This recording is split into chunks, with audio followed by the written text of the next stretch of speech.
할렐루야. 10월 14일 금요일입니다. 창세기 말씀 34장 18절부터 끝절 31절까지 말씀을 읽고 은혜 나누도록 하겠습니다. 그들의 말을 하몰과 그의 아들 세겜이 좋게 여김으로 이 소년이 그 일 행하기를 지체하지 아니하였으니 그가 야곱의 딸을 사랑함이며 그는 그의 아버지 집에서 가장 존귀하였더라.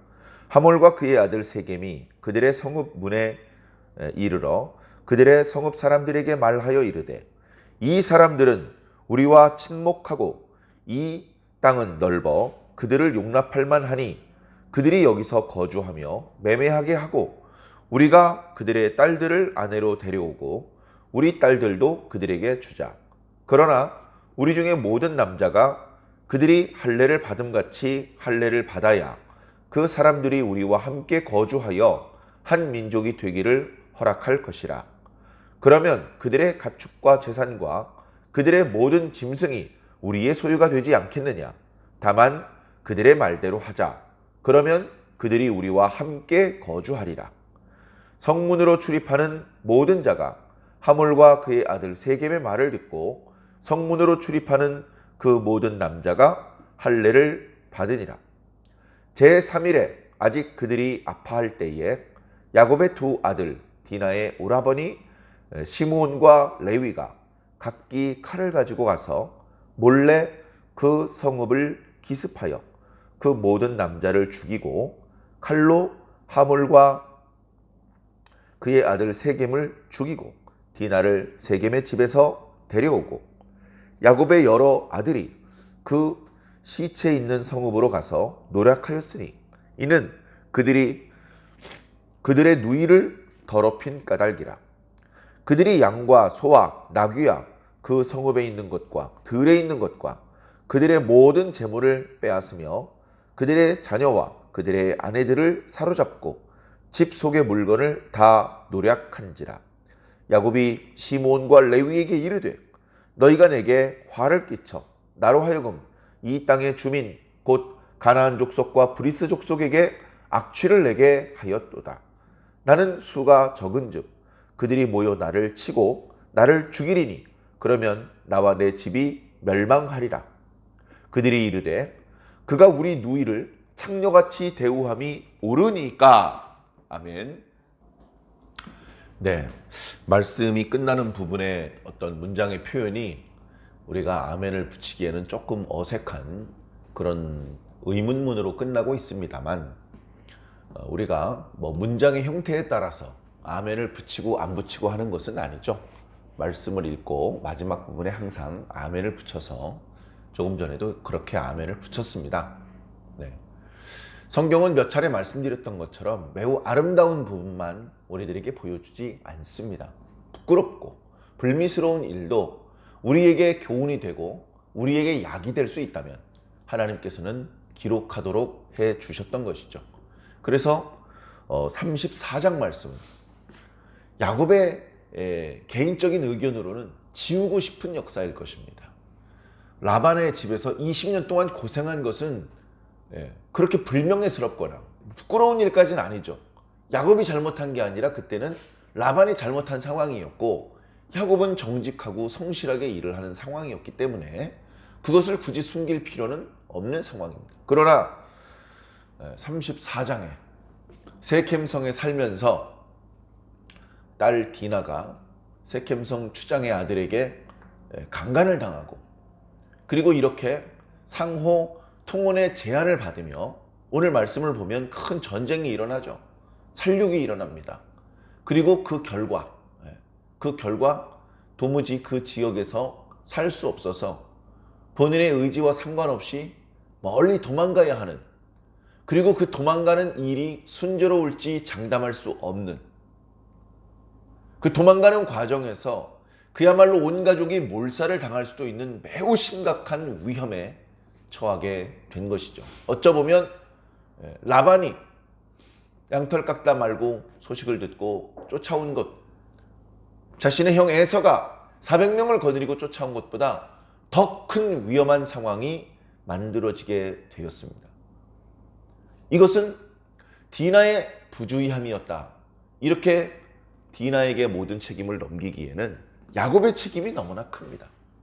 근본적으로 그가 가야 될 곳으로 가지 않고 그가 만나봐야 될 분들을 만나지 않고 지금 엉뚱하게 세겜 주변에 정착했기 때문에, 그런 결정을 야곱이 내렸기 때문에, 그런 결과로 이런 불상사가 일어난 것이기 때문에 그렇습니다.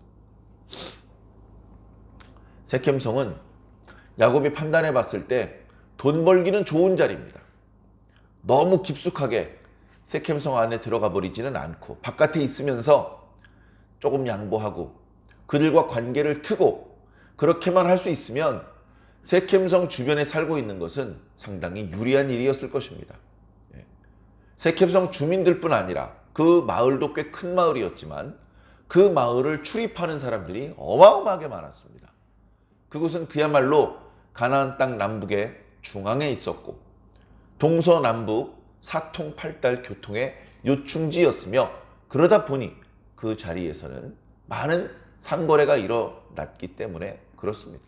자신에게 필요한 물자를 너무 멀리 가지 않고 가까운 곳에서 바가지 쓰지 않고 구할 수 있고, 자신이 털을 깎거나 자신이 양이나 염소나 우유나 버터나 관련된 목축업에서 나오는 그런 생산품 또는 이제 양과 염소를 직접 매매를 하는 상황이 되었을 때 멀리까지 가서 팔지 않고 가까운 곳에서 팔 수도 있고 또 많이 팔 수도 있고 그런 상황이었기 때문에 나름대로 잔꾀가 많았던 야곱이 고심 끝에 세켐으로 가야 되겠다, 그렇게 결심을 했던 것 같습니다. 그러나 그 결심은 결국은 이런 불상사를 낳을 수밖에 없다.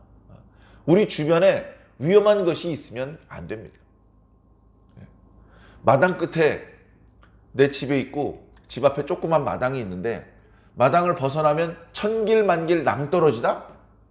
괜찮죠. 그쪽 가까이 안 가면 되니까. 괜찮긴 뭐가 괜찮습니까? 그 낭떠리 쪽 가까이 가지 못하도록 담장을 높이 쳐야 됩니다. 위험하니까 다른 데로 차라리 이사 가는 게 낫습니다. 꼭 사랑하는 가족 중에 누가 죽은 다음에 이사를 가야 되겠습니까? 가까운 곳에 위험한 상황이 있으면 언젠가는 그 위험을 만나게 되는 것입니다. 물건을 쌓아놓다가 삐죽한 게 삐져나와 있어요. 물건을 쌓아놨는데 삐죽한 게 하나가 삐져나와 있어요. 괜찮아요. 거기 삐죽한 거 있는 거 아니까 조심하면 됩니다. 근데 잊어버려요. 다른 생각하다가 방심하고 있다가 또는 거기에 그 삐죽한 것이 있는 것을 모르는 사람이 거길 지나가다가 그 삐죽한 거에 긁혀서 원하지 않는 상처가 날 수도 있습니다. 삐죽한 것 자체가 없어야 되는 것이죠. 아직 아무도 다치지 않았지만 삐죽한 것이 발견됐으면 얼른 치우든지 문제가 안 되게 조치를 취해야 되는 것이죠. 그런데 야곱은 조치를 취한 것이 아니라 문제가 있는 곳으로 가버렸습니다. 아주 위험한 곳으로 가버렸다는 것이죠. 그렇기 때문에 야곱의 실수고 야곱의 책임이 큰 상황입니다. 야곱은 그들 주변에 살고 있었기 때문에 그들과의 관계를 늘 유념하면서 염두에 두고 살아야 합니다. 그리고 야곱이 큰 부자가 되었다고는 하지만 만약에 문제가 생겨서 다툼이 벌어지면 수적으로 많지 않아요. 세켐 사람들이 똘똘 뭉쳐서 야곱과 그의 가족들을 때려잡을 생각을 한다면 순식간에 목숨을 잃고 재물들을 다 빼앗기게 될 수밖에 없습니다. 그것을 알고 있었던 것이죠. 심기를 건드리지 않고 지혜롭게 하면 그런 위험한 일을 만나지 않으면서 큰 돈을 벌 수 있어. 그런 계산으로 세겜에 간 것 같습니다만 말 그대로 계산착오였습니다. 자, 그래서 사랑하는 딸이 강간을 당했고 집에 돌아오지도 못합니다. 강간을 한 녀석이 그 성읍의 추장의 아들이에요. 차기 추장이죠. 그 녀석이 강간 이후에도 디나를 사랑해서 결혼하고 싶어 합니다. 자기가 저지른 실수와 범죄에 대해서는 부끄러운 게 없어요. 뭐가 부끄러워? 어차피 결혼할 건데. 뭐 이런 뻔뻔한 생각을 하고 있습니다. 그러면서 자기 아버지를 재촉합니다. 아버지, 저 여자를 내 아내로 맞이하게 해주세요. 저 여자의 아버지가 누구냐? 아버지도 아시잖아요. 몇 달 전에 저뚝 언저리에 와서 살고 있는 야곱이라는 사람입니다.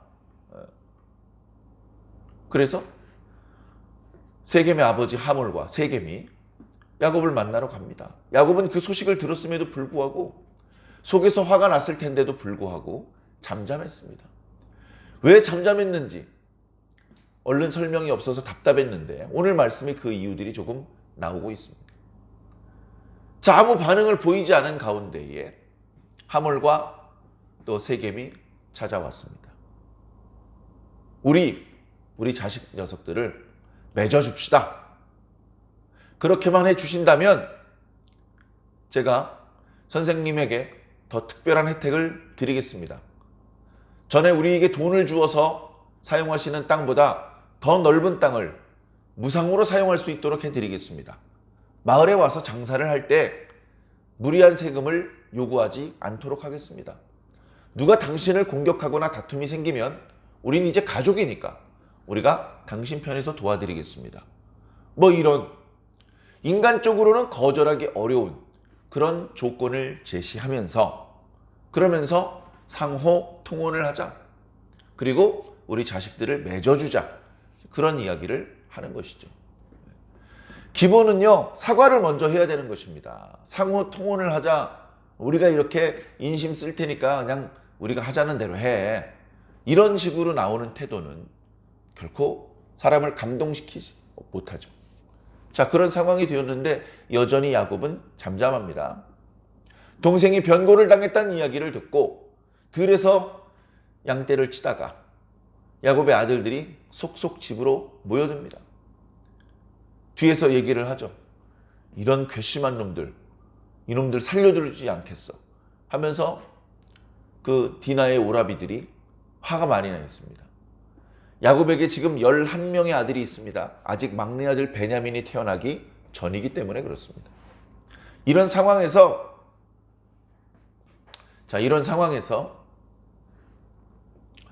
야곱의 11아들 중에서도 레아가 낳은 아들 6명끼리 조금 가깝게 지냈습니다. 왜냐하면 레아의 장막에 다른 요셉이나 아니면 실바나 비라가 낳은 아들들이 레아의 장막에 들어갈 일은 없을 거 아니에요. 늘 레아의 장막에 들락날락하는 레아가 자기 배로 낳은 6명의 아들과 또 딸 디나 7명, 그 7명을 레아가 낳았잖아요. 그러다 보니까 레아가 직접 낳은 루벤, 시므온, 레위, 유다, 그리고 이사갈과 스불론까지 그렇게 6명이 디나의 친오빠입니다. 어떻게 보면. 다른 사람들 단이나 갓이나 아셀이나 납달리나 이런 야곱의 아들들은 배다른 오빠들이죠. 그들도 기분이 나쁘긴 하지만 아마 레아의 장막에 들락거리면서 디나의 친오빠였던 루벤이나 시므온이나 레위처럼 그렇게 불같이 화가 나지는 않았던 것 같습니다. 이런 괘씸한 놈들이 있나? 우리 아버지의 명예를 더럽히다니. 이런 정도로 화를 냈겠죠. 그러나 레아의 아들들은 내 그놈들을 살려두지 않겠어. 모조리 죽여버리겠어. 이런 더 큰 분노를 품을 수밖에 없었죠. 자, 그런 상황에 뻔뻔하게 그놈들이 옵니다. 사과도 하지 않습니다. 상황은 대등하게 우리가 큰 소리 칠 수 있는 상황은 물론 아닙니다. 아버지도 계시고 하니 아들들이 자신들의 속셈, 분노 이런 것들을 잠깐 숨기고 그들의 말을 듣습니다. 그들의 말을 들으니까 더 화가 납니다. 사과도 하지 않고 서로 통혼하자고 합니다. 우리는 여기서 장사를 할 생각이지 통혼을 할 생각은 없거든? 괘씸한 놈들. 속으로 그렇게 생각을 하고 있습니다. 아버지가 뭐라고 대답을 하시는지 살펴보는데 아버지가 아무 말씀이 없습니다. 그러자 이제 야곱의 아들들 중에서 큰 아들들이 루벤, 시므온, 레위, 유다, 첫 번째, 두 번째, 세 번째, 네 번째 아들이잖아요. 이 큰 아들들이 얘기를 합니다. 어르신들, 지금 말씀하신 대로는 저희가 해드릴 수가 없습니다. 왜냐하면 저희는 남자들이 모두 할례를 받는 그런 부족입니다. 그런데 선생님의 부족은 할례를 받지 않고 계시지 않습니까? 우리 딸들을 할례 받지 않은 남자에게 시집 보내주는 것은 우리 부족의 큰 수치입니다. 그래서 선생님의 호의는 고맙습니다만 저희는 선생님께서 말씀하신 대로 해드릴 수가 없습니다. 그러나 한 가지, 혹시 선생님들께서 우리와 마찬가지로 할례를 받으신다면 그러면 선생님께서 하자는 대로 다 할 수 있습니다. 그렇게 이야기를 하고 그 자리가 파해졌습니다. 그리고 오늘 본문 말씀은 그 뒤에 이어지는 내용이죠. 그 이야기를 듣고 나옵니다. 세켐과 하몰이 들어보니까 그들이 요구하는 것은 그저 할례만 받으면 되는 것입니다. 돈을 예물을 많이 달라는 것도 아니고 한번 싸워보자는 것도 아니고 그냥 할례만 받으면 원하는 대로 다 해주겠다고 하니까 이거 생각보다 일이 쉽겠는데? 그렇게 생각한 이유가 몇 가지가 있는데 디나를 많이 좋아했기 때문에 그런 것도 있고, 그리고 그들, 다시 말해서 야곱과 야곱의 아들들이 가진 많은 가축대들과 그 풍성한 소유들, 그것에 대해서 욕심도 났고, 그리고 그 성읍에서 자신들은 권세가 있는 자들이거든요. 추장이고 추장 아들이거든요. 그렇기 때문에 자신들이 사람들 앞에서 사람들을 설득하고 그들을 움직일 수 있는 충분한 권리가 있었기 때문에 한번 해볼 만하다 생각했던 것 같습니다. 그러다 보니 이 사람들이 야곱을 만나고 세켐성에 들어오자마자 성문에서 그 성문에 있는 사람들을 향해서 연설을 합니다. 여러분, 저 세켐입니다. 제가 여러분들에게 드릴 말씀이 있습니다. 여러분, 저쪽 편에 몇 달 전부터 살고 있는 야곱과 그의 가족들을 아시죠? 그 사람들과 우리가 서로 통혼하기로 했습니다. 그들의 딸들을 우리의 며느리로 데려오고 우리의 딸들도 그들에게 며느리로 보내서 우리 서로 섞여 삽시다. 한 민족이 됩시다. 그렇게만 되면요, 여러분, 그 야곱이라고 한 사람들 얼마나 많은 소와 또 염소와 또 양들을 가지고 있는지 아시죠? 그 모든 재물이 다 우리 거가 되는 겁니다.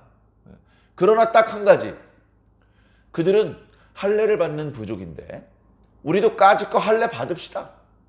할례만 받으면 그들의 재물이 전부 우리 게 된다니까요. 어르신들 어떻습니까? 세켐의 말에 세켐 사람들과 세켐성을 지나다니는 모든 남자가 좋아했습니다. 그래? 한 덩어리 얻는 거야? 그러면 하지 까짓 거 해가지고 그 성읍 사람과 성읍을 지나다니는 모든 남자가 할례를 받았습니다. 할례를 받으면 처음에는 이렇게 박력 있게 할례를 시행할지 모르겠습니다만 그 상처가 아무는 과정에서 고통이 점점점 심해집니다. 고통이 점점 심해져서 이틀, 3일, 4일쯤 되면 견딜 수 없는 고통이 찾아옵니다. 밖에 나가서 일상적인 일을 할 수 없는 것은 물론이고 자리에 들어 누워서 일어나지 못하고 떼굴떼굴 굴릅니다. 너무 아파서. 오늘날처럼 무슨 진통제를 먹을 수도 없고. 바로 그런 때를 노린 것이죠. 바로 그런 상황이 올 것이다. 세겜성에 있는 모든 남자가 아파서 칼을 들고 나와서 싸우기는 고사하고 자기 자리에 누워서 일어나지도 못하는 그런 상황이 올 것이다. 할례 받아본 사람만 안다, 그 고통은. 그러니까 처음부터 그 사람들이 할례만 받으면 서로 통혼을 할 생각을 했던 것이 아니고 그들에게 고통이 찾아왔을 때 칼을 들고 기습해서 그들을 모조리 죽일 생각을 하고 있었던 것이죠. 그래서 어제 말씀에 야곱의 아들들이 속여서 말했다라고 표현하고 있는 것입니다. 속이는 방법은 좋은 방법이 아닌데 걱정스럽습니다. 자, 그들이 모두 할례를 받았던 소식을 들었습니다. 그래? 오늘 첫째 날, 내일 둘째 날, 셋째 날쯤 됐을 때 쳐들어가자.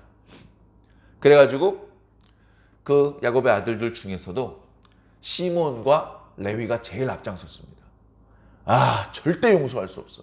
내가 그놈들을, 내 여동생의 원수를 갚아주기 전에는 밥도 먹을 수가 없고 잠도 잘 수가 없어. 형, 드디어 됐어. 준비해놨지? 다 준비해놨어. 가자. 저기 저 목자들 몇 명 데리고 가서 걔들 어차피 일어서지도 못해.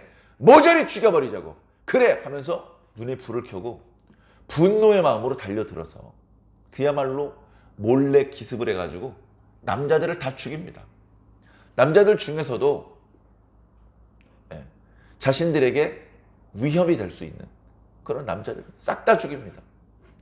상당히 많은 시간이 걸렸겠죠. 이 집 저 집 들어다니면서.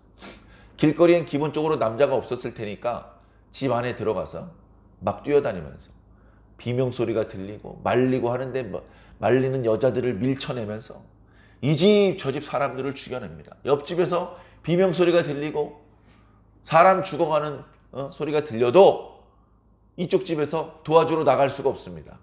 다 들어 누워가지고 고통 가운데 아이고 죽겠네, 아이고 죽겠다 그러고 힘들어하고 있기 때문에.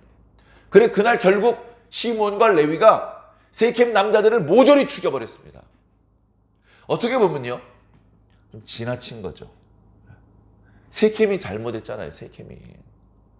근데 세겜만 죽인 것이 아니고 세겜 성에 살고 있는 모든 남자들을 죽였다기 때문에 분노에 차서 원수를 갚는다고 하지만 선을 넘어도 많이 넘어간 그런 모양입니다. 야 이거 너희들 너무 지나친 거잖아 라고 말해도 할 말이 없는 상황이 된 것이죠. 자 그래서 그렇게 세겜성에서 두륙을 해서 원수를 갚았습니다. 자 그랬더니 그 성읍의 시체가 집집마다 있었겠죠. 그런 상황에 야곱의 다른 아들들이 그 성읍으로 달려와서 이제 노략질을 합니다. 전쟁을 치른 거나 마찬가지예요. 성읍이 있는데 그 성읍을 공격하는 다른 군사들이 성읍을 포위하고 있다가 성읍을 뚫고 들어갔어요. 저항하는 남자들 다 죽였겠죠. 그러면 어린애와 여자들 남았을 것입니다. 그러면 그들이 가지고 있던 가축들 싹 다 뺏어옵니다. 그들 집에 있는 의복과 금부치들 싹 다 훔쳐나옵니다. 심지어 거기 있는 사람들 중에서도 쓸모 있는 사람들, 내다 팔 수 있는 사람들, 막 부려먹을 수 있는 사람들, 이런 사람들을 끌고 가는 것이죠. 전쟁에서 지면요 그냥 졌네 재수없어 기분 나빠 이게 아니고요. 죽음이고요. 살아남더라도 남아있는 인생이 참혹한 인생이 되고 마는 그런 것이 바로 전쟁입니다. 그들이 물론 실수하고 범죄를 저질렀다고는 하지만 야곱의 아들들의 모습을 보면 선을 넘었어요. 사람들 다 죽이고 물건들 싹 다 노략질하고 거기 있는 사람들까지 사로잡아 왔습니다. 그 모습을 이제 집에서 야곱이 본 것이죠. 그래가지고는 시므온하고 레위를 부릅니다. 야 임마 니들 때문에 나 또 죽게 생겼어. 나는 화가 안 나는 줄 아니? 그러나 우리가 숫자가 적기 때문에 그들과 싸워서는 이길 수가 없어. 야 너희들 때문에 나 이제 미운 털 박혔다. 여기 세겜 사람들 여 주변에 가나안 족속하고 브리스 족속하고 다 친척들이야. 그래가지고 우리가 여기 세겜 사람들을 몰살시킨 이야기를 들으면 그들이 가만히 있겠니? 말 타고 수백 명 수천 명이 우리를 쫓아올 거야. 우리 다 죽었어. 니들이 화난 건 알겠는데 무분별하게 이런 짓을 저질러서 나랑 상의도 없이 선을 너무 지나쳤기 때문에 나하고 우리 집은 또 죽는구나. 야곱은 예전에 라반의 집에 있을 때 라반에게 그런 말을 했습니다. 제가 이렇게 쎄빠지게 일만 하면 삼촌 저는 제 집을 언제 세웁니까? 그렇게 말을 했죠. 라반도 그의 말을 인정해 주었습니다. 그래 너도 나이가 있고 결혼도 했고 자식도 있으니 너도 너의 집을 세워야지. 집을 세운다는 말은 건물을 하나 세운다는 뜻이 아니고요. 그것이 아니고 이제 많은 가족들을 부양할 수 있는 넉넉한 재산이 있어야 되는 겁니다. 다름 아닌 많은 가축대들이 있어야 되는 것이죠. 그래서 그때부터 라반이 일을 하면 거기에 대해서 보상을 해주겠다. 품삯을 주겠다. 그렇게 얘기를 했던 것이죠.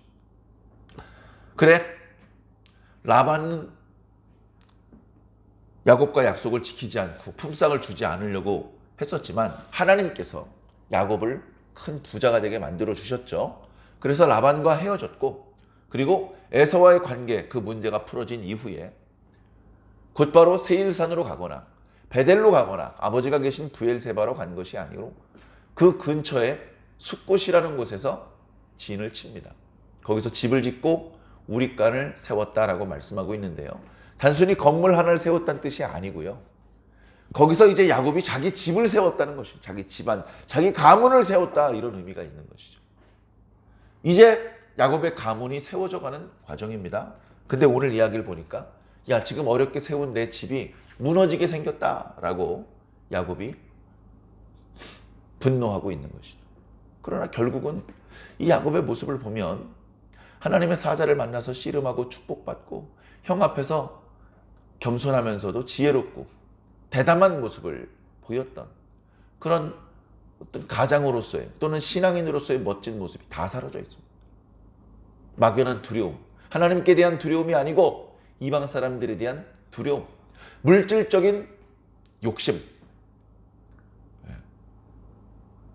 그런 것들 때문에 두려움과 또 어떤 욕심, 이런 것들 때문에 자식들을 위험한 상황 가운데 몰고 가고 디나가 불상사를 당하게 만들고 또 자기 아들들이 범죄하게 만들고 결국 자기 집안 전체가 위험해지게 만든 것입니다.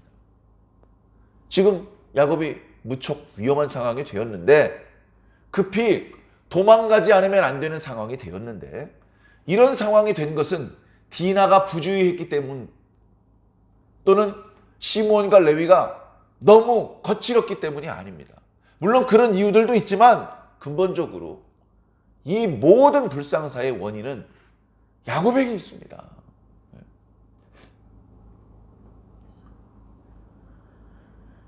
교회에서 생기는 여러 불미스러운 일들의 책임은 목사님에게 있는 것이고 한 집안의 여러 속상한 일들에 대한 책임은 아버지에게 있는 것이죠. 그렇게만 표현하면 조금 억울해지는 상황도 있을 수 있겠지만 원론적인 의미에서의 책임을 피할 수는 없는 것입니다. 아버지가 되고 나니까, 교회 목사가 되고 나니까 그 누구도 이래라 저래라 하지 않고 막 함부로 야단치지는 않습니다. 그럴수록 스스로 어리석은 결정을 내리지 않도록 매사에 심사숙고해야 되고 자신의 욕심보다는 가족들의 필요를 또 교회의 유익과 성도들의 행복을 위해서 고민을 해야 됩니다. 자신은 오히려 양보하고 희생하고 조금 불편해지더라도 가족들이 편안해지고 성도들이 행복해질 수 있다면 그것을 자신의 보람으로 여길 수 있는 그런 마땅한 지도자의 모습을 갖추어야 하는 것이죠. 야곱에는 그런 모습이 너무나 부족한 것 같습니다. 오늘 저와 여러분들도 교회를 하나님께서 기뻐하시는 만민이 기도하는 집으로 세워 나가야 됩니다. 그리고 저와 여러분들의 가정을 행복이 가득한 가족, 하나님의 은혜가 충만한 가족, 그런 가족으로, 믿음의 가족으로 세워 나가야죠. 그러나 작은 것을 얻기 위해서 큰 것을 잃어버린 방법을 쓰시면 안 됩니다. 물질적인 풍요를 얻기 위해서 신앙을 잃어버리고 양심을 저버리고 그렇게 사실은 더 큰 가치를 손해를 보는 그런 방법이라면 우리는 우리가 원하는 믿음의 가정을 세울 수도 없고 하나님께서 기뻐하시는 주님의 몸된 교회를 건설해 나갈 수도 없는 것입니다. 이 모든 일들이 부주의하게 후회스러운 일로 흘러가지 않게 하기 위해서 우리는 날마다 말씀을 읽고 묵상해야 되며 기도해야 됩니다. 성경을 읽고 묵상하면서 하나님의 뜻이 무엇인지 살펴보아야 됩니다. 그리고 그 하나님의 뜻대로 실천하는 것을 생활화해야 됩니다. 그리고 더 절박하게 하나님께 여쭈어 보아서 하나님 어떻게 하면 좋습니까? 저는 어찌 해야 될지 모르겠습니다. 주님 가르쳐 주시옵소서. 무엇라 말씀하시든지 순종하겠습니다. 이런 겸손한 낮은 마음으로 하나님께 기도하는 그리고 응답받는 것이 습관이 될 수 있다면 오늘 창세기 34장에 야곱이 당했던 불미스러운 일들이 우리의 가정과 교회에는 발생되지 않을 수 있을 것입니다. 조금 더 기도하시고 조금 더 분발해 주시기를 주님 이름으로 간절히 부탁드립니다. 아멘.